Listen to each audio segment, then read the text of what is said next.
none of them were talking about their titles and their money, and they were all talking about the shit that they didn't do. It's not money. Here's what I have figured out over time. People don't necessarily want to be millionaires and billionaires. That's not what they want. What people actually want is the experiences that they think millionaires and billionaires have. Well, they think it costs $1 billion, but it doesn't. What it costs is time. If you can create time in your life, and you have just a little bit more passive income than you have expenses, you can go create all those experiences. Them niggas scared to make that move. We can't relate to that. I roll the dice, shit. If I lose, I'm gonna be shaking back. Cause lessons learned within the loss just elevate the fact that trial and error just the only way. Ain't no escaping that. I wake up, hit 100 push-ups, then I'm at my route. Check on my stocks, see how they looking, then I'm sliding out. When you start seeing your progression, you stop having doubts. And what's the point of having clout if you can't cash it out? True to this game, and I'm a lifer, ayy. Feel like we finna change the cycle, ayy. That's the most success, you know we thriving, ayy. That's the most depression for our rivals, ayy. Could teach a lesson on survival, ayy. You know I'm from the bottom. What's good with it, my wealth builders? It is your boy, David Bellard, one of the founders of the Black Wealth Renaissance. We are back at it. Season 5 of the Black Wealth Renaissance podcast, going crazy. Season 5. Man, that's crazy, dog. Bro, it's wild. Long ride. Happy New Year, man. Happy New Year, my brother. Happy New Year to you. How you feeling after the break, dog? I'm feeling good, man. Feeling recharged, but you know, life been moving. Life is changing for me right now. Moving from Dallas to Houston. I just ended up starting a new insurance adjusting job, so I've been kind of getting acclimated to that and stuff like. So just really adjusting right now, but adjusting and adjusting. Huh? Yeah, a double entendre. But yeah, life is good though. It's growth. What about you, man? Shoot, man, same. Moving, going through different phases, really locking in on 2023. Hey, y'all, I got to tell y'all about this guy with the moving. Oh, man, this guy picked around Christmas time to move.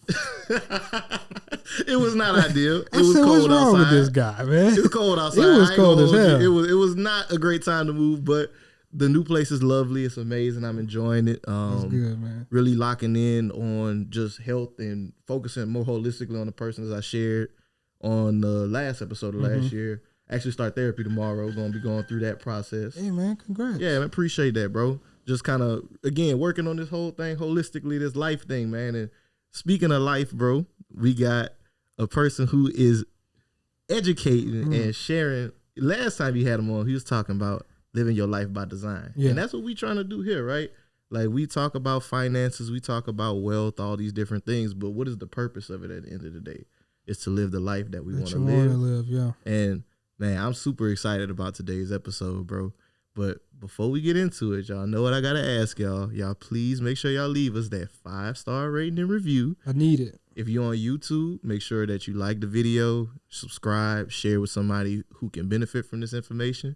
Now, with that out the way, got to get on here into introducing our great brother. So this man is an impact-driven financial freedom fighter who is doing the work, bro, like on every aspect, serial entrepreneur, single dad, international real estate investor, and really just a brother who's pouring game into the community, as I mentioned, to help people learn how to live a life that they would love to live. We have none other than Mr.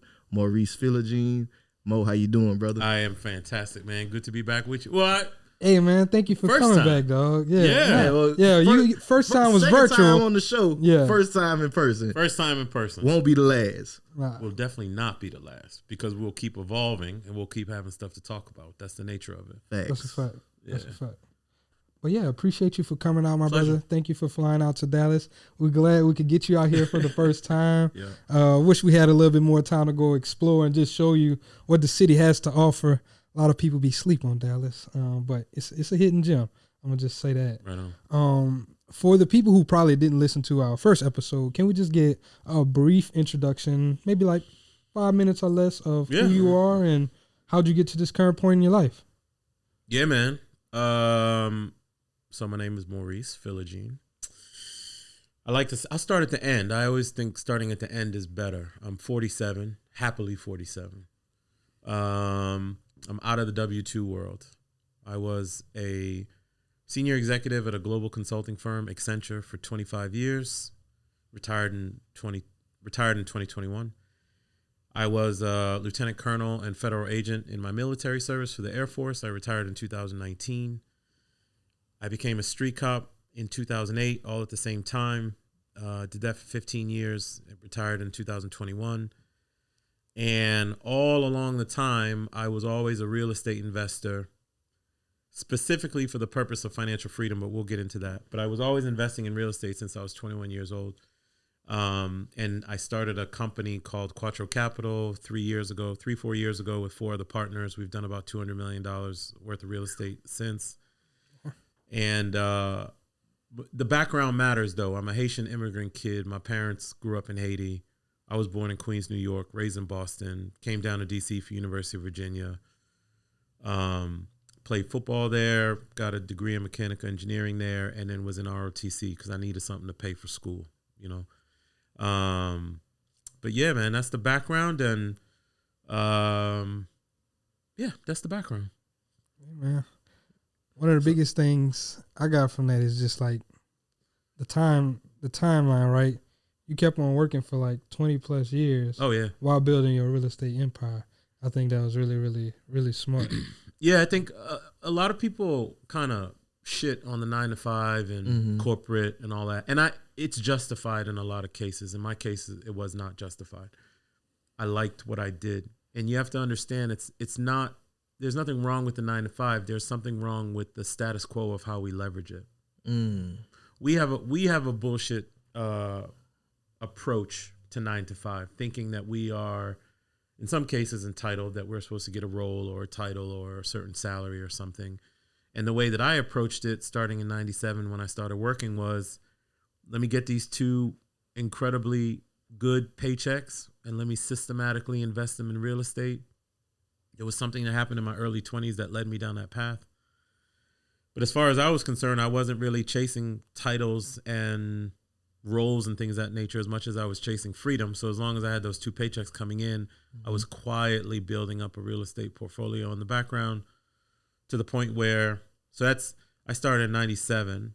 I started investing in condos, paid them off over the years. By 2014, I bought 35. So that was a 15-year journey. Paid off 18 of those. Some of them appreciated, so I took the equity out of those that appreciated, paid off the other ones, added my paycheck, and I just kept going and going and going and going. And then that was 160 grand worth of passive income by 2015. I was 38, 37, something like that. I could have left, but to your point, why?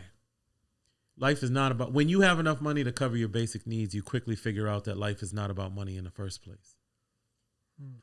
My basic needs were covered, but I really enjoyed the experience of working, gaining all that corporate skill, briefing the head of the Portuguese FBI. Like, what am I going to do that in real estate? Or you have to go through a company to have those kinds of experiences or whatever it is you want to do out of life. So I just decided to keep working because all those paychecks was doing was throwing lighter fluid on the fire. It just kept going and going and going to the point where now, you know, it's like, I don't know how many, I've done maybe 30 apartment complexes now. And Major. It was never intended for that. It was always intended to secure freedom, but I used the W-2 more than it used me, if that makes sense. That. I like that. The way you just broke that down, like the status quo of a 9-to-5, right? People think 9-to-5, they think rat race. Yep. They think I go to work, I do this job for 40 years and I get paid less than what I'm worth and all this. But instead of approaching it with that mentality, like you just said, you just use that W-2 as fuel to fund your financial freedom. Yeah. So I don't think anything's wrong with the 9-to-5. I think something's wrong with the bullshit way that we approach it or what we were told in school. We were conditioned over 10, 20, 30 years of formal schooling that the job, when you get out, you're supposed to compete with all your peers and get as high as you can, and then you'll reach some kind of pinnacle. There is no pinnacle. There's nothing. If you really want to understand that, go do what I did recently. It wasn't recently. It was about a year ago. I heard Vaynerchuk say something, and I did it. You guys know I was a street cop, so I was always in retirement homes, responding to calls and stuff like that. But I went and volunteered at one that I would always go have calls. And I sat down with a bunch of people. like banger people, like ex-CEOs, mothers of 10 kids, and people who had started restaurants and stuff. None of them were talking about their titles and their money, and they were all talking about the shit that they didn't do. It's not money. It's not money. Here's what I have figured out over time. People don't necessarily want to be millionaires and billionaires. That's not what they want. What people actually want is the experiences that they think millionaires and billionaires have. That freedom to do those things. Well, they think it costs $1 billion, but it doesn't. What it costs is time. If you can create time in your life and you have just a little bit more passive income than you have expenses, you can go create all those experiences. So the fact that I'm here with you guys today, I slept in my house in DC last night. I know how to make the world smaller. I've created time in my life by investing in real estate all those years. Now I have passive income. I know how to travel hack, right? Travel in comfort for the least amount of money. I now know how to make, you got, like every time I talk to you, I'm in some other country somewhere, right? I know how to make the world smaller. The world's very small to me. So when you're like, yo, come to the studio in Dallas, no problem. That's the same thing to me as walking down the street to 7-Eleven. The world, it was never about money in the first place. It was about us like attacking freedom and going after our freedom and going after life experiences and things of that nature. So all those jobs and all the real estate and all the traveling that I've done to those 100 countries 300 times, that's so I can live. We are intended to live. We are not intended to be on this planet to exist. We're intended to be on this planet to thrive. You just have to find your way to do it. But in formal education, what we're told is, oh, you just climb the ladder and that's what's going to make you happy. Bullshit. Go to work, take those two paychecks, systematically invest them, buy assets with them, create time freedom, create a little bit of passive income. Could you imagine if everyone focused on that for the first 10 years of work? Let's say the first 10 years of work the goal is not to go be executive BP. The goal is to buy assets so that you can create enough passive income to cover your basic needs so you have the choice not to go to work. It would be different, but that's not what we're taught, especially black and brown folk, but that's not what we're taught. I taught myself how to do all that. So it's a few things that I kind of want to get into from that. But the first thing is, you're like, you got to a point where you're hitting $160,000 of passive income a year, but you decided to stay at the job. When do you know that enough is enough? Like, is there ever a feeling like, oh, once I hit this number, I'm gonna relax, or this is what is there a scenario like that? I think for a lot of people that happens, but in my case, I was enjoying what I was doing. Like I was getting, I think I just posted about this on LinkedIn this morning, where I said I had this lady booked a one-on-one consultation call with me, and she said, Maurice, like you were a executive and a federal agent and all that stuff, and my career feels stuck. And I said to her, it's because the career highway, there's a traffic jam on it. Everyone is vying for the same position, the same title, the same certification, the same training class. Everyone's bumping into each other because it's crowded. The shit wasn't crowded for me because I was never competing for any of those things. I was just trying to get life experiences, fill my life book. So while people in my firm were going after partner, I was going after experience. So I asked someone if I could create a role by which I was doing all this stuff in all these other countries to get the experiences. I wanted the experience. And now, because I had all those experiences worldwide, local too, but worldwide as well, all those relationships still pay me. I still see those people all the time. So when you're like, why wouldn't you leave if you had the revenue? That's what I meant by you quickly realize that life was never about the money in the first place. All these people that have money, you always see them still working. Why is Elon Musk still working? He's trying to do something, impact people, have experiences, be out there. It's not money, man. It's impact to people and experiences. So yeah, I stayed. I even became a street cop at the same time. And I think that's something that a lot of people in our generation they get misconstrued. Lose sight of or get misconstrued because a lot of times we're like, okay, I need to just make enough money to leave this job so I can do whatever I want.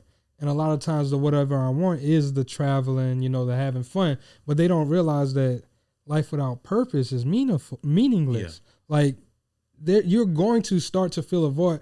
The traveling, the trip is going to get old after a while. It will get old. Because we're put here to create an impact and to help create differences in everyone else's lives. Yeah. A lot of people lose sight of that. So that's why I asked that question. Yeah, they do lose sight of it, or they just haven't hit the point in their life journey where it will present as something that's important. It takes time to get there. Mm-hmm. I just think I had experiences in my early 20s that got me there earlier. That's all. I think that's the only difference. So you started working, you said in 97, right? 97, I was 21. Yeah. So from 21 to what age did it take you to reach that point where you were like, okay, everything that my basic needs, they're met. I have the passive income that exceeds my expenses. It's not like you just wake up one day and you're like, yo, I have enough money. But I realized that I was financially okay in 2014 because I was getting pay from Accenture, my company, mm-hmm. but I wasn't using it. Like, they paid me like 6 times and I hadn't even looked at my bank account. Yeah. And I was like, oh shit, no, I'm actually okay financially. Because I was so used to being in the hustle and the grind and like every weekend painting and toilets and termites and tenants, and like I was just in this rhythm for 15 years. So you were managing your properties yourself? Yeah, to my detriment, I was, until I made some changes. But I self-managed. I self-managed for like 13 years. Why you say to your detriment? Because, brother, I had no time. I had no time, and as I told you before, remember, time is the greatest asset. Is the greatest asset. Okay, so I talk a lot about entrepreneurial depression, and I think I talked to you guys about this before. Yes. Mm-hmm. That was during. See, I can speak to you guys now, and I feel like I'm home because we're talking about topics that resonate with me or all of us in this room, right?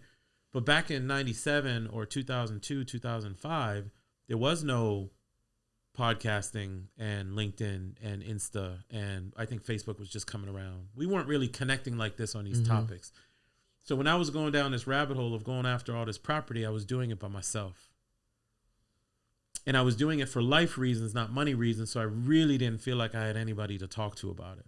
So when the fellas was hitting it on the weekend, don't get me wrong, I went out from time to time. Like but it's still different of going out and being able to connect with somebody who actually understands what you're going through. Well, let's say for every 5 times the fellas went out, I went out once. Mm-hmm.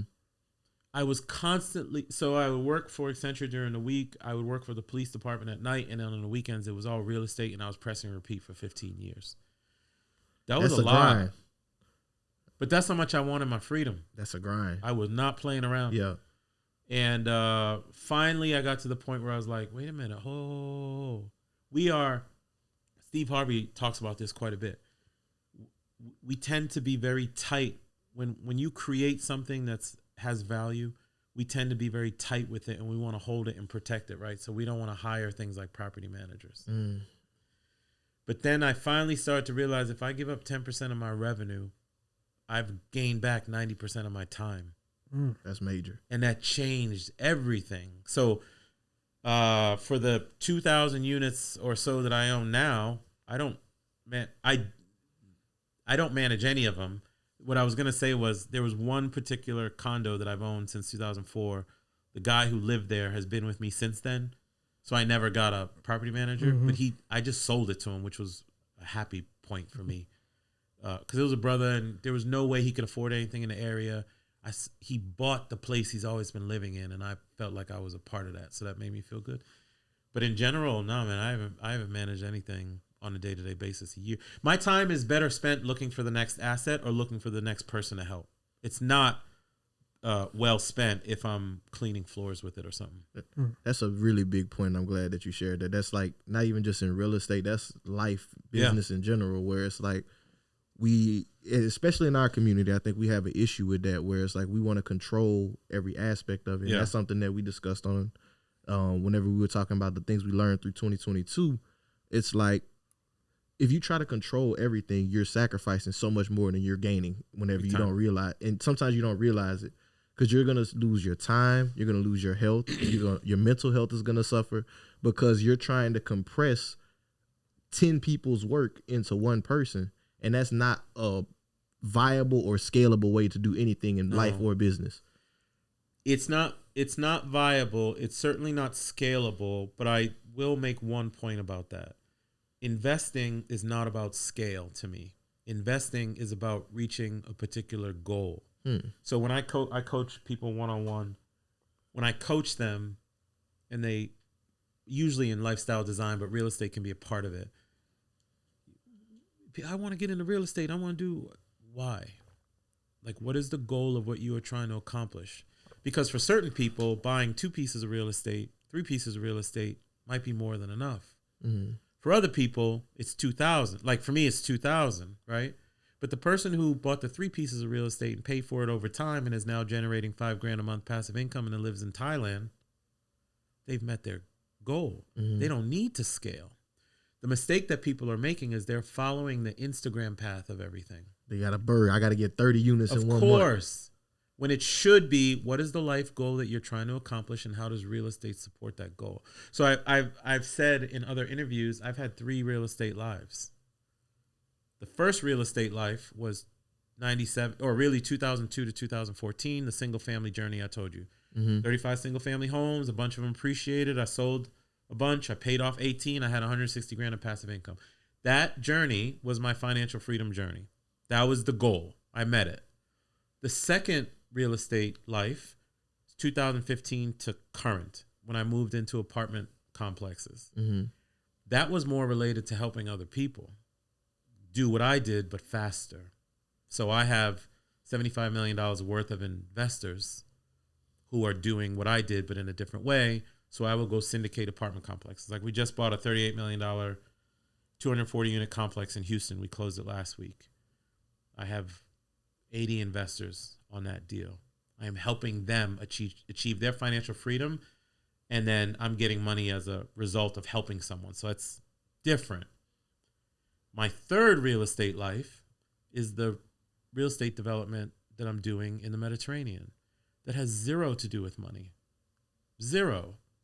It has everything to do with, I'm a brother who grew up in Boston, born in New York, grew up in Boston, or raised in Boston, now living in D.C., but I wanted to have a different lifestyle before I punch off this planet. So I built a relationship with someone. He happens to be a real estate developer. He also happens to be the husband of someone I graduated college with. So now I'm developing my third real estate complex on the island of Cyprus. It will make a lot of money, but that's not why I'm doing it. I'm doing it because I wanted to be a businessman somewhere else in the world and not be the brother that shows up from the United States who sits in the restaurant and just shows up and eats food. The typical U.S. tourist. The typical shit. I want to be a known commodity and part of the community, right? So it meets that goal. And that's where everyone's getting all skewed, in my opinion, when they go after investing. Like, oh, let me get the most money. No, investing has goals, and it may not always be financial, right? So the first journey was the financial freedom journey. The second journey was helping other people. The third is the development stuff that I'm doing in the Mediterranean. Of course, all of it's making money. It's making way more money than I could have ever dreamed of, but only as a consequence of actually trying to help people or do something different. That's interesting that you say that, because it seems like you make more money not focusing on making the money.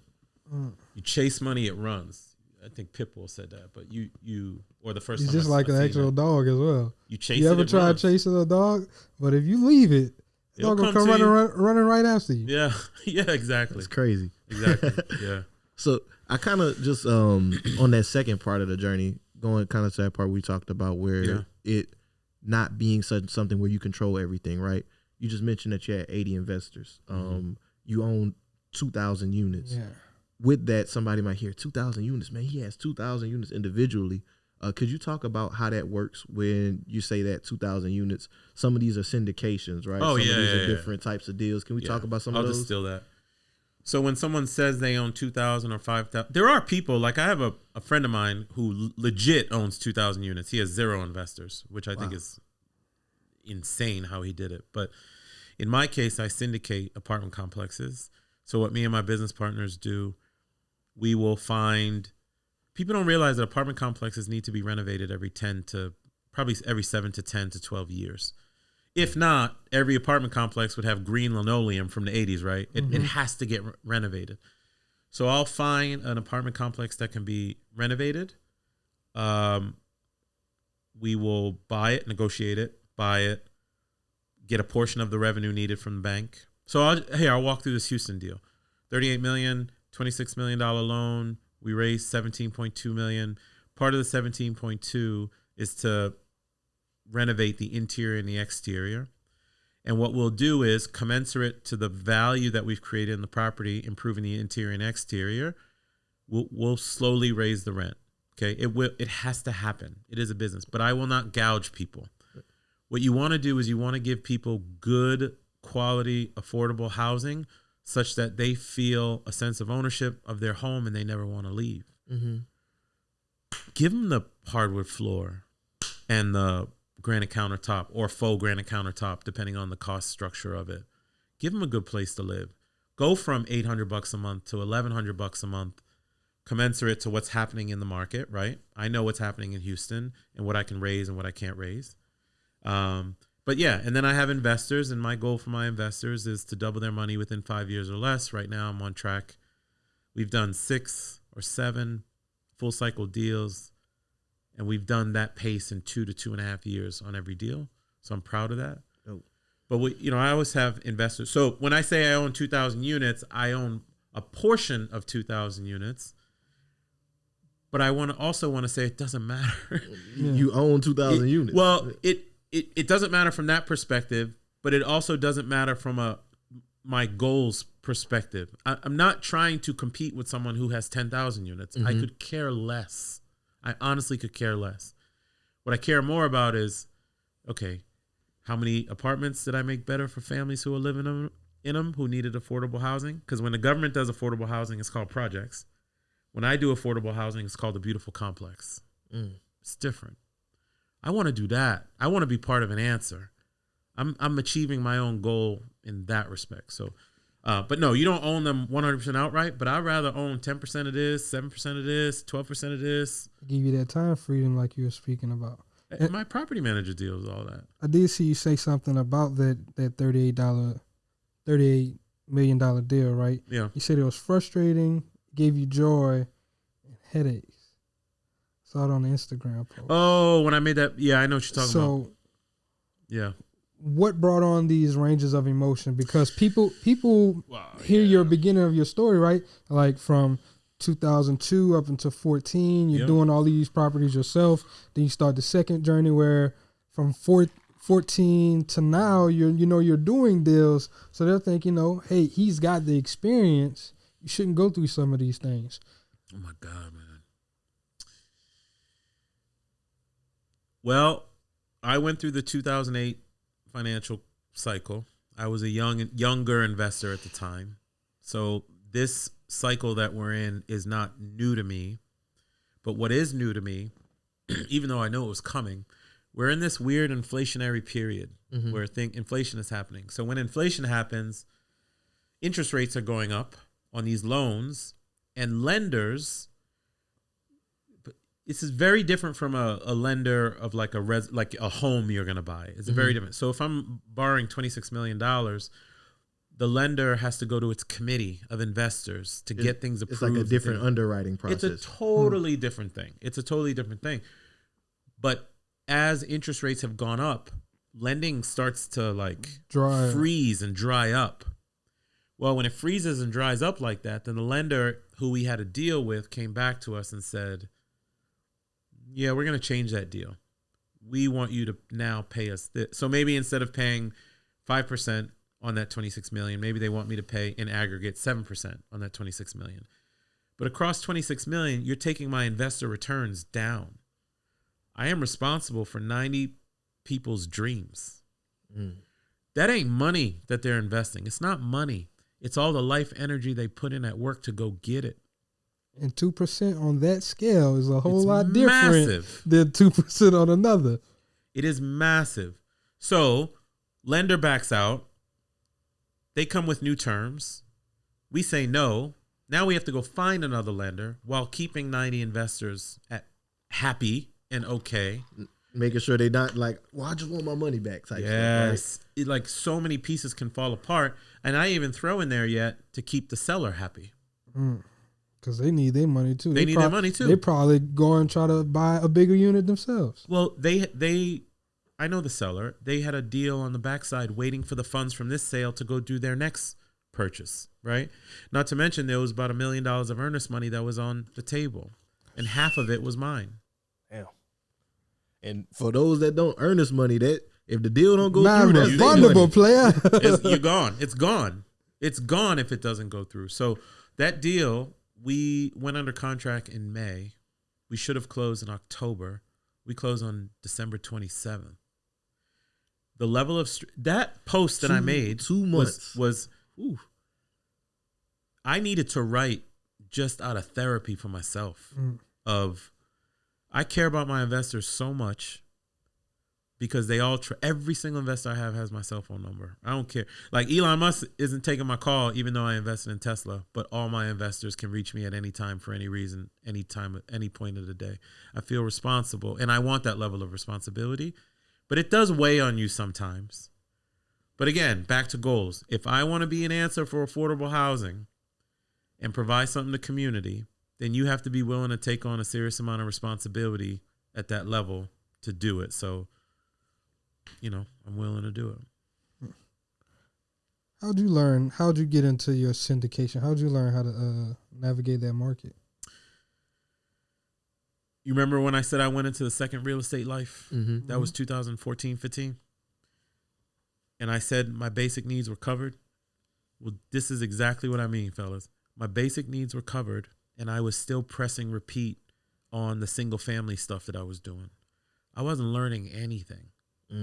I was just going through the motion. I was just going through because I was good at it. Like this is what I mean, that life is not about money. When you have enough money to cover your basic needs, you quickly learn life is not about money because I wasn't growing anymore. I was literally the guy making money and just sitting there. It's terrible. It's a terrible feeling. So what I did was I pivoted. I was like, I need a new challenge. And the new, I shit you not, Facebook and Instagram, Zuckerberg's listening to us right now through our cell phones. Because in 2015, I said something out loud, and then a day later, there was an ad in Facebook about a multifamily seminar. I'm the type of guy who would just do shit and course correct along the way. I don't have analysis paralysis. I never really have.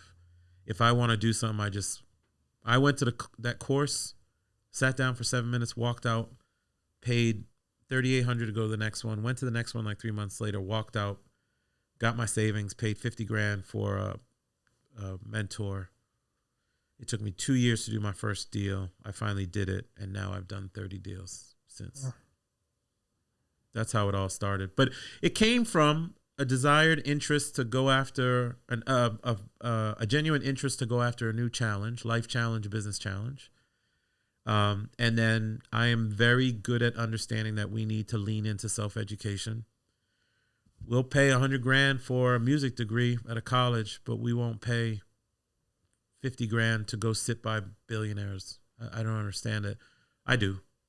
This year alone, I had to pull this up because I had to do my taxes. This year alone, somewhere around $170,000 in self-education. That sounds good.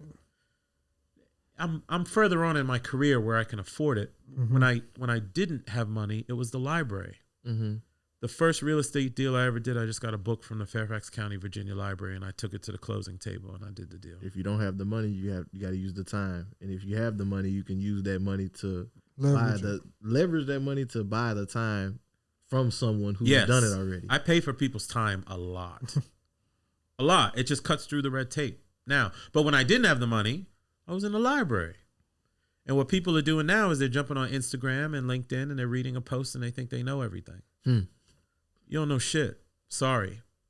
You have an idea. If you really want to know something, go pick up a book. You know what a book does for everybody? Someone wrote that book and was able to distill down something that they've done in the course of 20 years in 300 pages. They're telling you what to do. All you have to do is stop chasing the shiny ball for a minute, read what it says, do it exactly, immerse yourself in it, become a master at it, and then you can get something done. It's literally in a book. Even if it's not the best book, just like I told you, my process on a single family wasn't good. It was slow. It was inefficient, but it was fucking effective. It was effective. People don't read books anymore and follow books. But the way that I cut through the red tape now is I pay for experts' time, learn what they did or ask questions, and then I'll just go do it. I appreciate you saying that too about the current environment with education and social media, right? So we're crazy. An educational platform. We put out information, and it's baffling to me to see the amount of people that think that they're going to get all the information they need to do anything from a minute and 30-second clips on social media. Like, well, they didn't tell me this. They didn't tell me that. That should be funny as hell, dog. And it's like, bro, this is a minute and 30 seconds. Read a damn book. This process probably took somebody 6, 7, 8, 9 months to complete. And you're expecting it to be condensed in this little microwavable piece of content. It's impossible. It's impossible to learn that type of information in that little piece of time. Like you just said, you have to take that time to educate yourself. And if you don't have the money to spend to get somebody who's been there and done that to teach it to you, take the time to read a book. Yeah. Half the time you can get them for free. Yep. Or less than $30. And you can get some real valuable information. But like you just said, people want that shiny object. I know we're kind of going through a shift in the environment right now when it comes to online products and courses and things like that. And I think those have value, right? To a degree. But so many people with the shiny object is how many people were teaching courses where it was like, wow, somebody just taught this to me and I ain't never really did it, but I'm just going to teach it. I have to tell you something about the online environment. I'm in the online environment. Mm-hmm. I coach one-on-one via my website, and people reach out to me for consulting calls via my website. That's revenue. That's not an asset. Oh, excuse me. It is an asset in that it brings in revenue, but it's not a persistent asset. Mm-hmm. Meaning, so I'm the product. People want my knowledge, so they will pay me to get my knowledge, and I'm very happy about that. But I will quickly take the representation of that value, which is a piece of paper money, which is fiat money, and go put it into real estate, because real estate is a persistent asset that will pay you forever or do something for your family forever. What people are missing, especially our community, is that when you make money, you need to really consider putting that money into something that will persist forever. People are making gobs and gobs and gobs of money on this online stuff or YouTube channels and whatever, but they are missing the fact that they've not built the skill set to maintain it or to multiply it. They gotta put it into something that will maintain it or multiply it. That's why I love real estate so much, because I know that money is stuck in the four walls. Even if someone doesn't value those four walls, someone needs it to live in it. So they're always gonna value it in some way. So I'm grateful. Yeah, you're absolutely right. People can make money hand over fist online, and they are 100%.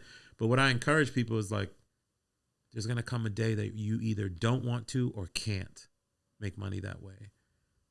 Then what?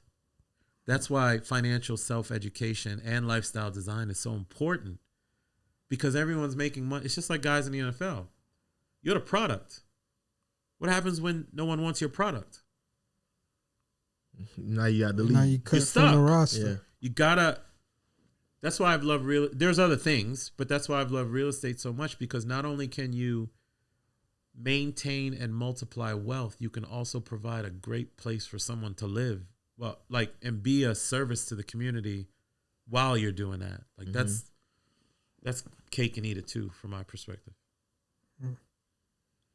That's real good. I'm gonna get into one of my next ones. I wanted to talk about the travel hacking, right? Yeah. You did mention. You mentioned it earlier. It was something that I wanted to talk about. Yeah. Can you give us the concept of travel hacking and how you use it, to amplify your life? Yeah, amplify my life is the right phrase. I have been able to, for my own life and for other people who have kind of tapped into my thought process about it and come with me and stuff like that, plug into planet and life as intended. That's not an easy concept to absorb in a quick conversation, but when I tell you that I've experienced stuff around the world, I go to places that people couldn't even fathom, right? And have built relationships with people that I could never have fathomed. And a lot of it has come from travel hacking. And the way that I define travel hacking is traveling in the most amount of comfort for the least amount of money. I'm not talking about scarcity, brother. I know where damn near most showers are in lounges across the world and stuff like that. Because when I travel, I want to know that I'm in max comfort. It's really an art form. It's not like you're going to read a book and all of a sudden become a travel hacker. Over time, I've gotten so good at it. But my basic framework is I got a business life and a personal life. My business life is funneled through one United Airlines card. My personal life is funneled through one United Airlines card. You should be loyal to the airline that has a hub in your city. Or be loyal to the airline that goes to places you want to go. So for me, I'm technically based Washington, D.C. That's United Airlines. And I'm always in Europe and the Mideast. So it's wonderful for me because United Airlines is part of the Star Alliance family. Lufthansa, a ton of airlines that go to the Mideast and Europe. So I can pretty much get anywhere in the world within 8 hours, right? So I funnel my life through United. I'm a member of all these clubs, et cetera, et cetera. I know that if I'm in the Frankfurt airport and I get off of a United plane, I can go to the Air Canada Maple Lounge because they will honor a particular status that I have or something like that. But I also know how to get tickets for free. I'm usually generating 1 or 2 business class tickets every 4 to 6 weeks or so because I do spend a lot of money on a business level or what have you. But when I didn't have money or when I wasn't doing this amount of business, what I was doing was, like when I went to Finland 5 times in a year, I bought tickets to Finland on the cheap through Orbitz like 7 months in advance. The reason why I did it is because I knew if I didn't use it, I could just use it as a credit on the next one anyway. So what I did was I would challenge I got to Finland. I got to Helsinki this time for $700 round trip. I'm going to challenge myself to get there for $600 the next time. And I just got good at it. Good at it so much that it would be a Wednesday or a Thursday in DC. And I'd be like, yeah, I'm going to get on a plane tonight. I'm going to go to Turkey and I'm going to read a book for a couple of days. I'm going to come back. It just opened the world. Like the way we run down and go to Dave & Buster's to go play games. I'll roll out to Frankfurt for the weekend to get a dinner, which may seem like, man, that's extraordinary shit. But it's only extraordinary because people don't do it. Mm-hmm. This is where the whole concept of try life on comes in that I've been talking to you guys about. It just takes practice. I'm so good at it at this point. It's not extraordinary to me to just pop up, let's say in Beirut, and go hang out with some people that I know at 16 Millimeter Bar in the Jamaica neighborhood. I know them. It's so easy for me. And that came from a love of the world and wanting to experience things and build relationships with people. And the skill set that I developed over time was travel hacking, which makes the world smaller. So you can go from here to Arlington, like my man. That's 30 minutes. That seems normal to people. But for me, it's very normal to get on a plane and roll out to London for a night. Travel hacking. It just makes the world smaller. So to come here, to come see you guys for the day, I'm like, yeah, no problem. So I kind of want to go deeper into the travel hacking, right? Yeah. How does that experience of the world change your outlook on things? And how does it make you appreciate life more? Oh my God, brother.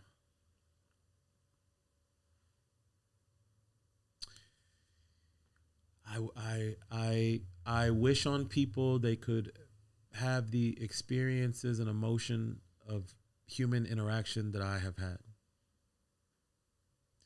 Black folk, brown folk, yellow folk, white folk, red folk, blue folk, the native Swami people of Arctic Finland. Y'all know about them? Never heard of them a day in my life.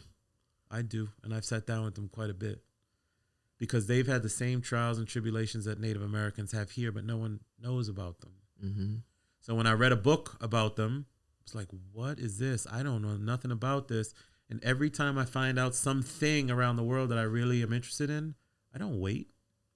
I go. That's how it's changed me, man, because there's so much out there to experience. And when all of us was growing up, everything that everybody told me was, all you got to do to be happy in life is get symbols of wealth, right? Like get the Mercedes, get the sneakers, get the beepers at the time like that. I'm aging myself. We used to get beepers and shit like that. It was never that, actually. It was actually human interaction and learning about shit that we know I know Boston, D.C., and New York. I'm not going to learn something new right now, but I am going to learn something new if I go. I want to get up to Oslo, Norway, because I've never been there. I want to experience life. And the more that I get out there, and it all started when I was 15 years old. My dad sent me to Paris, France to stay with a family that had stayed with me the previous summer. I'm a French speaker. Like an exchange student? Yeah, exchange student. His dad did the best thing for me that could have ever happened, and I'm so humbled and grateful for this man. He took me and his son, and he rode us around France for 30 days in an old 83 stick-shift Range Rover. This is in 1990. I'm just a knucklehead kid from Boston at this point, all right? It changed me. French funerals, French castles, French wine, French wedding, French girls, French weed, French booze, French everything, French food.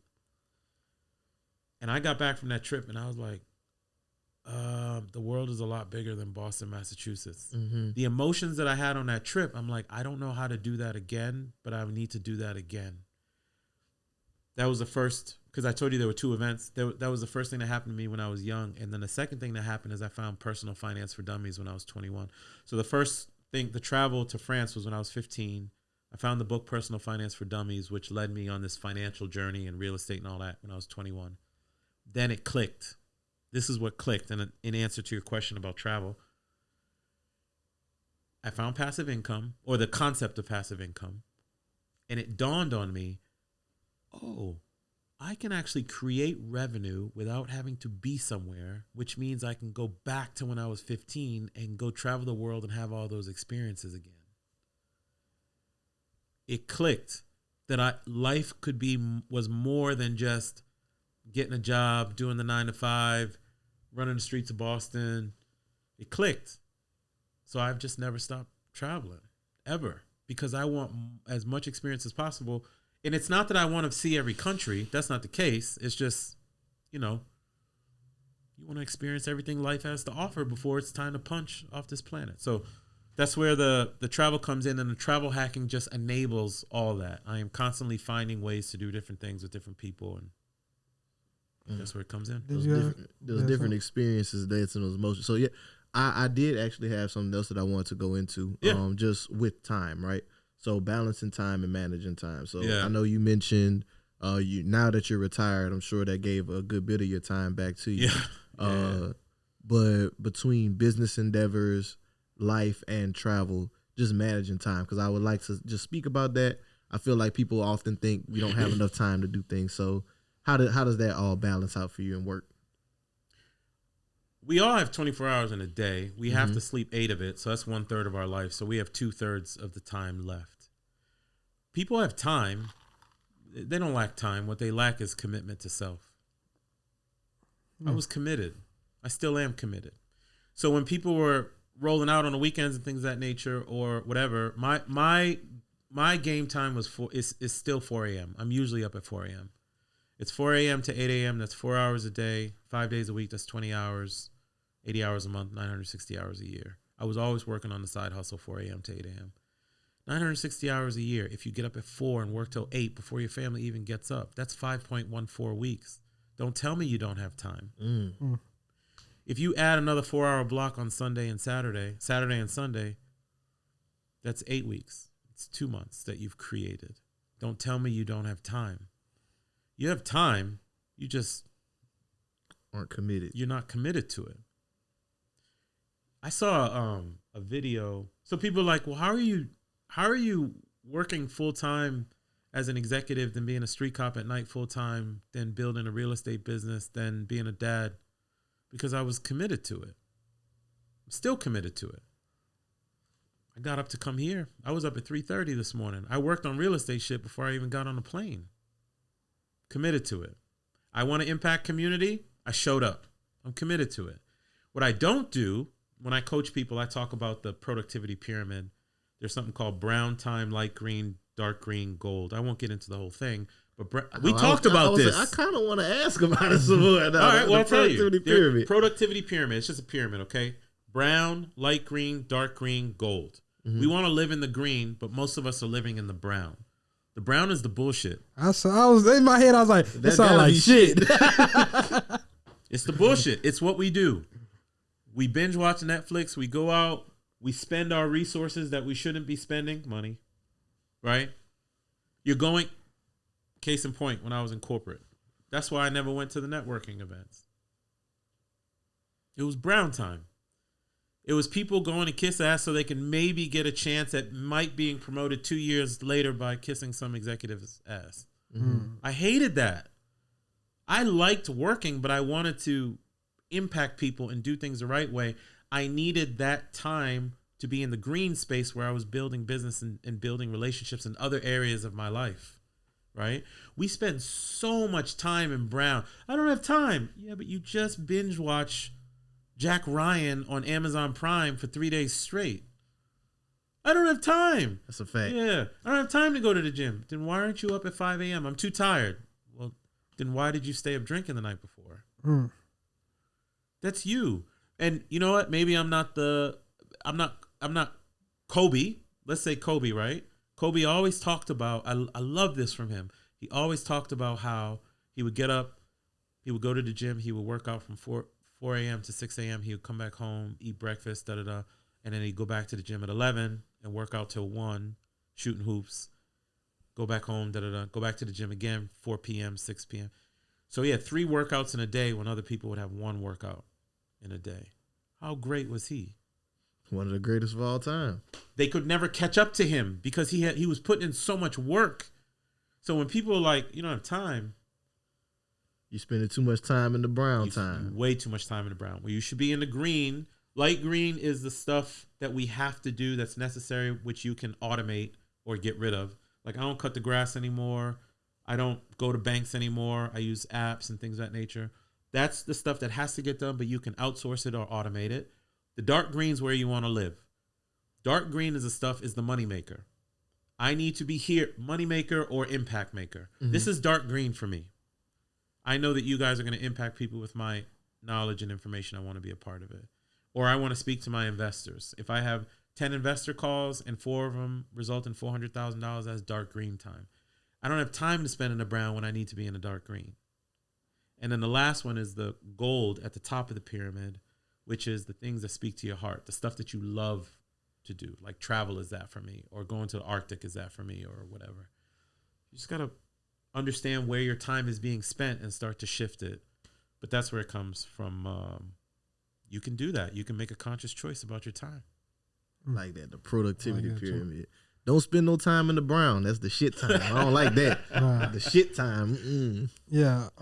So we can get into our final questions of the show. Cool deal. Yeah, we reached the time.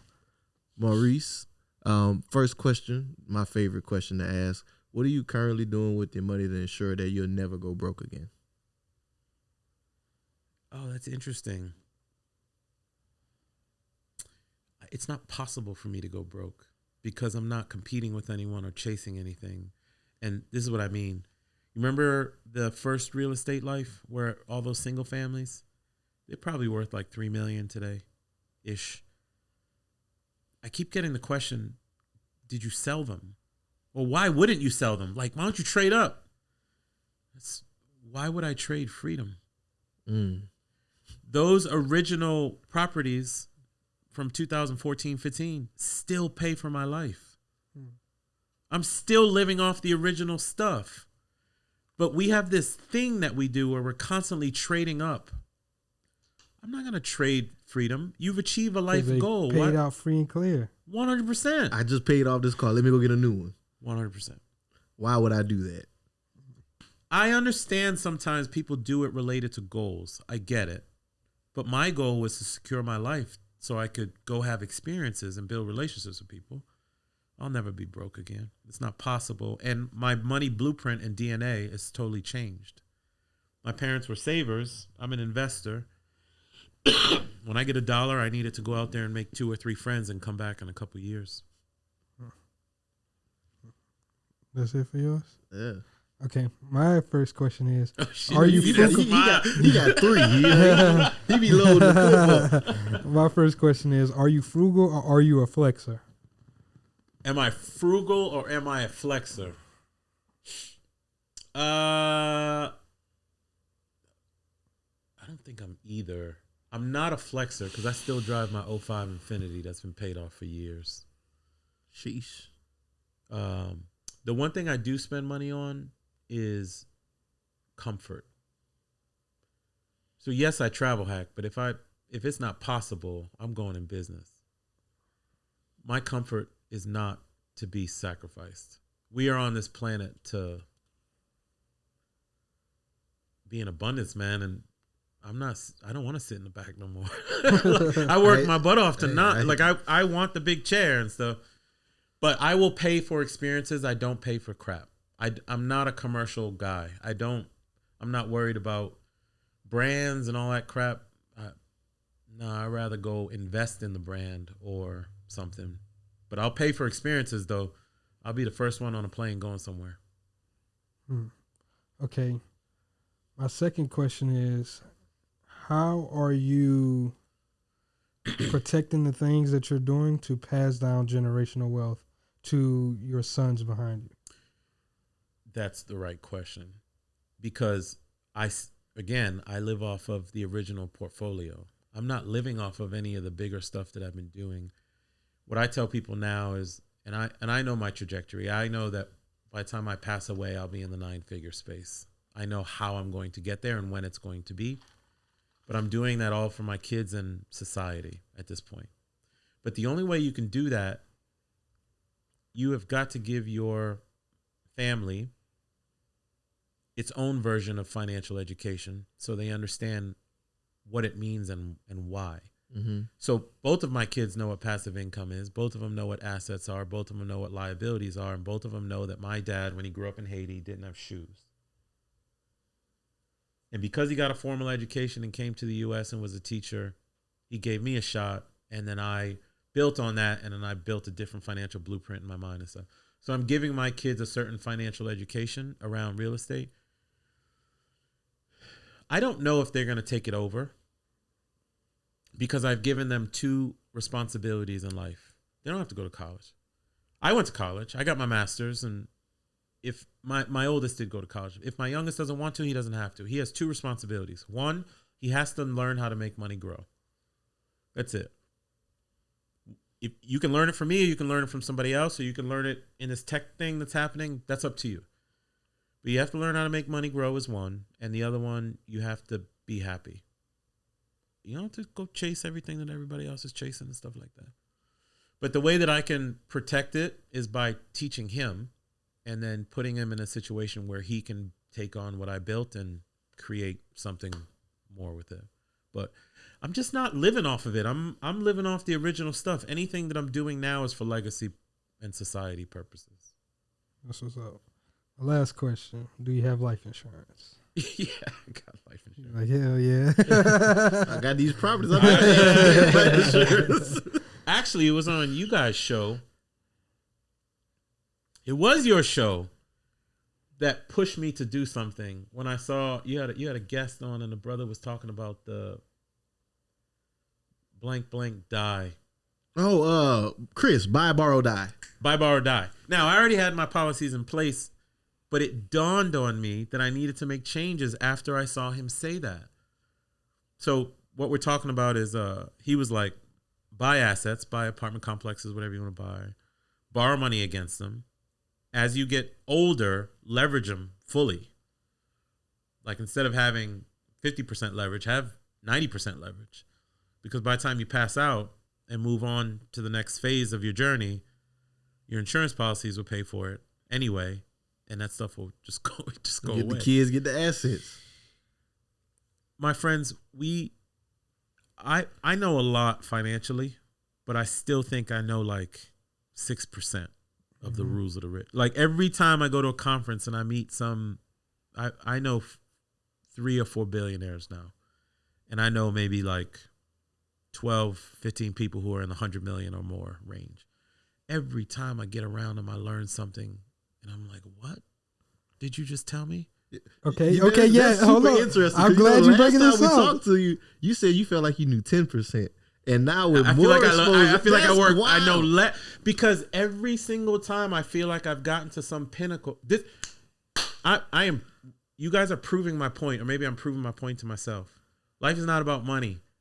There is knowledge to be gained, and life is this game of let's go learn something and go do something with it. And the more I accomplish stuff, the more I realize I have so much more to accomplish, which is why I never stop moving. Which be like, you tired? Why don't you just chill out and enjoy it? No, I love this stuff so much. And I love getting around. It doesn't have to be money related. I love getting around people who can teach me something. And every time I get around a billionaire or a decamillionaire or 100 millionaire or something like that, they tell me something financially. And I'm like, how did you do that? I'll just ask the question. And 9 times out of 10, successful people want to share what they know. I'm glad you're saying that. They don't want to go with it. What you think I'm doing here? Can you share with me one thing that a billionaire has taught you that's not commonly known? Yeah. And it would seem to be self-intuitive that people would pick up on it, but it's not. People are your scale. You have to find your superstars, because superstars are people that you can't teach. They just get it. So for Quattro Capital, the company that I started, we have several superstars. And the reason why I've been able to do 30 apartment complexes in less than 3 years is not because of me. It's because I was able to find certain not only my business partners, but 2 or 3, maybe 4, what we call alliance partners. They are so motivated. I would just rather share with them. I didn't go find this $38 million deal. I didn't find it. I signed the papers for it. But they expanded my personal empire and the empire of all my investors. It's people. So when you find superstars, you pour into them. Like everything you've got, knowledge, resources, you push them to be great. Because all that does is trickle down to you, and you become better. It's not about you. You know this thing, people get so, I talked about it, people being very tight about things. Man, I don't want to own 100% of a grape. I want to own 5% of that watermelon, 12% of that cantaloupe, 2% of this thing, 3% of that, But the only way I can go do that is to send farmers out there to go grow that stuff. Ooh, I like that. It's people. But it's in a healthy, a very healthy way. It's if I sign papers for this person because I trust them, they have integrity and they have the value system that I have. They will go out and find this apartment complex or that thing that I'm doing in the Mediterranean, or this thing that I'm doing in media now. It's certain people. I am investing in those people and taking risk in those people because I see something in them that's going to do some amazing shit. And that's what I got from this one particular, which is even better, one particular billionaire. She's like, it's not you, Maurice, it's people. Go find the people. So I'm always spending time with people. Why are you always around the world, man? You just always on vacation. Okay.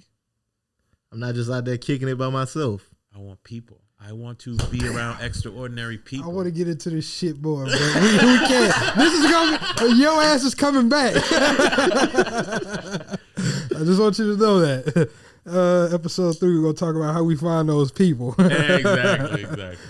Maurice, man, definitely want to say thank you so much for joining us, man. Appreciate you coming and blessing us with the knowledge and just perspective. I really do appreciate your perspective. I think it's very refreshing to talk about it in this way.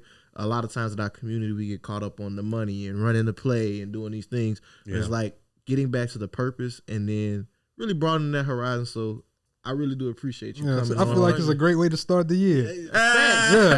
Number one, hey, season 5 getting kicked off. I don't know what y'all thought this was, but we come back with more pressure. But Mo, man, before we let you go, can you please let the people where they can follow you, how they can tap into anything that you have going on?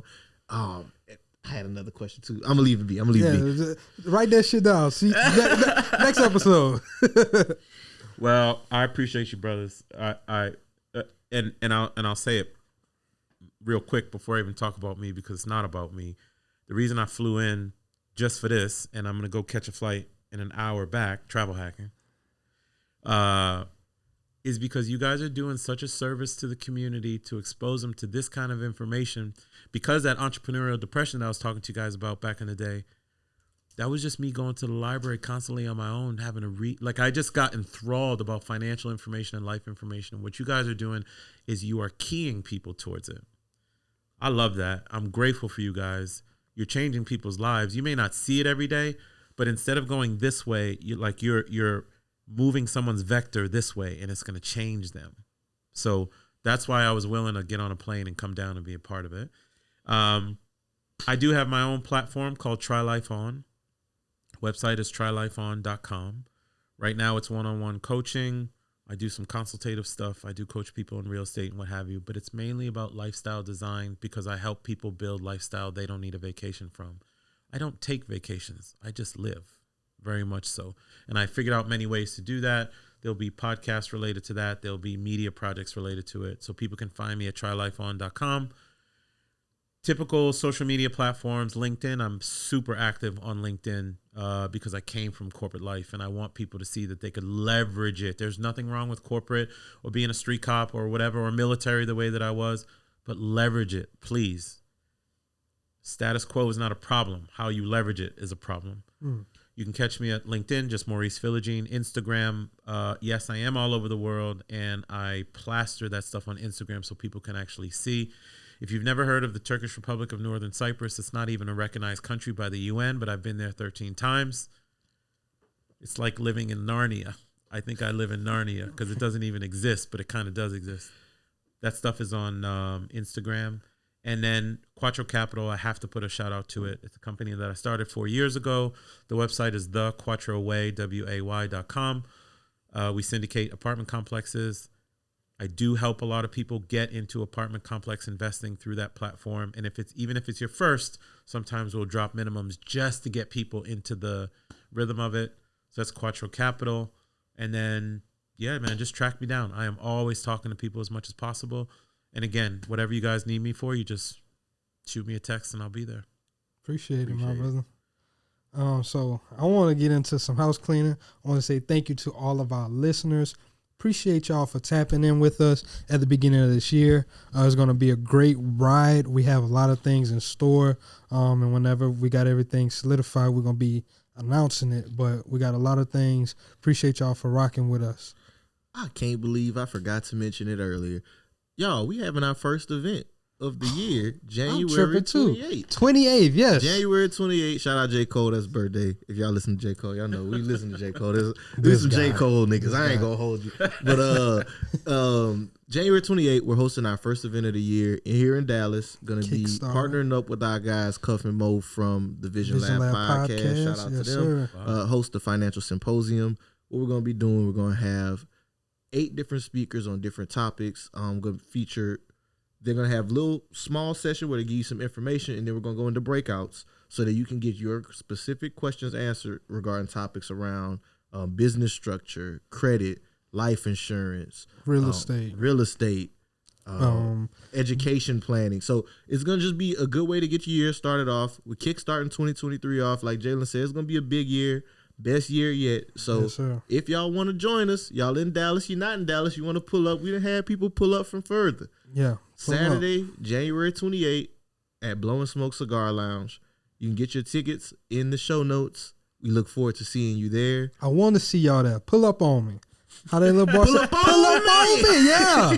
I want to see y'all. Yeah, y'all come This is pull going up. to be a great way to start off the year again, being around people who are motivated and really just figuring out how to plan out how you can be successful for the rest of 2023. Yeah. Yes, sir. Well, on that note, y'all, until next time, my wealth builders, this is BWR signing out. What's the point of having clout? Peace. You can't cash it out.